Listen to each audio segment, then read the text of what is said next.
Bonjour, alors aujourd'hui une vidéo sur la gestion des contrats de maintenance. Donc comment Odoo nous permet de gérer ça très simplement, très facilement, et quel impact ça va avoir sur le travail des techniciens, donc le service sur site, et quel impact ça va avoir aussi sur la comptabilité et le reporting financier qui est lié à ces contrats de maintenance. Première chose, je vais aller vendre du matériel à un client, je vais lui faire un devis,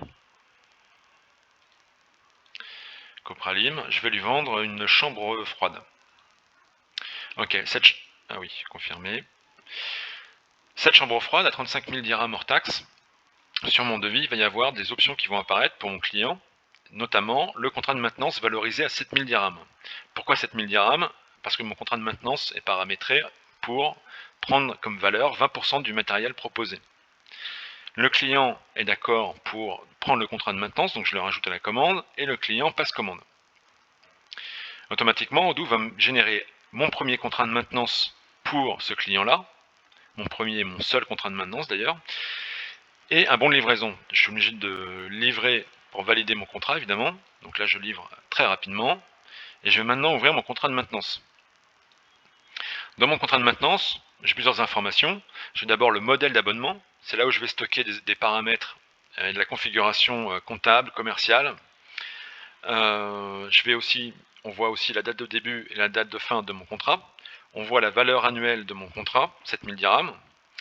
On voit que je n'ai pas encore de facture liée à ça. J'ai ma vente, mon devis que je viens de faire, le parc de matériel concerné, donc avec le numéro de série, la valeur, est-ce que c'est sous garantie ou pas, on peut rajouter toutes les infos que l'on souhaite. J'ai également mes interventions. Donc là, au moment où mon client a été livré, en fait, on a géré automatiquement, on a créé 4 interventions sur site pour de la maintenance préventive, une par trimestre. Donc les techniciens vont recevoir ces travaux à faire sur site. Automatiquement, donc ça c'est créé, avec une tâche évidemment, le technicien est obligé d'appeler le client avant d'y aller. Je reviens sur mon contrat, et je reviens aussi sur mon devis que j'ai oublié de facturer. Donc là, je facture mon client, je confirme ma facture, donc je la comptabilise, ça y est, c'est dans la comptabilité, tout va bien. Bon, maintenant, plusieurs semaines après, mon client me rappelle et il veut encore une chambre froide. Je vais lui envoyer encore un devis, chambre froide, sauf que là, je vais tricher, je vais dire, oui, confirmé, je vais tricher, je vais dire qu'on n'est pas le 26 octobre, je vais faire un saut dans le temps, voilà, on est le 16 février 2023, donc ça a changé.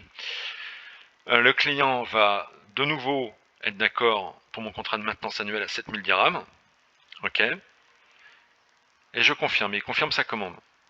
Alors, je vais d'abord livrer, rapidement, ok, je reviens sur mon devis, là je vais facturer. Alors moi, j'ai décidé que je ne gérais qu'un seul contrat par client, et donc la date de fin du contrat est toujours la même. Donc pour la première année, on voit que cette fois dans la facture, je n'ai pas 7000 dirhams, mais j'ai un calcul au prorata temporis entre la date de la vente et la date de la fin de mon contrat. Donc il m'a pas mis 7000 dirhams, mais 4832 dirhams, 88, il a fait une règle de 3 en fait. Ok, tout va bien, je confirme ma facture. Sur mon contrat maintenant, si je vais ouvrir mon contrat, j'ai mes deux factures, j'ai mes deux devis, j'ai mon parc de matériel chez mon client, et j'ai de nouveau, comme je viens de faire une vente, 4 interventions préventives qui ont été créées automatiquement. Alors, moralité, j'ai mon parc de matériel, j'ai l'historique de mes interventions, donc automatiquement je peux envoyer mon reporting d'intervention, l'état du parc, toutes les données que le client souhaite par semaine, par mois, etc. de manière automatique. Bon, maintenant je vais faire une autre triche, et tout ça est géré automatiquement avec Odoo. Je vais faire une autre triche, je vais dire que mon contrat il termine octobre, il termine après-demain. Donc Odoo tous les jours va regarder la date de fin de contrat et la date du jour, et va contrôler est-ce que le contrat, par exemple, s'achève dans 10 jours. Donc dans ce cas-là, il prend le statut à renouveler. Donc automatiquement, les contrats à renouveler vont apparaître avec des tâches pour les commerciaux, pour le directeur. Et évidemment, sur mon tableau de bord, vont apparaître si j'ouvre mon tableau de bord, vont apparaître tous les contrats à renouveler. Dernière chose sur les contrats de maintenance, dans la comptabilité, à chaque fois que je vais créer un contrat de maintenance, je vais créer un compte analytique. À quoi ça me sert? Ça me sert à créer ce compte d'exploitation.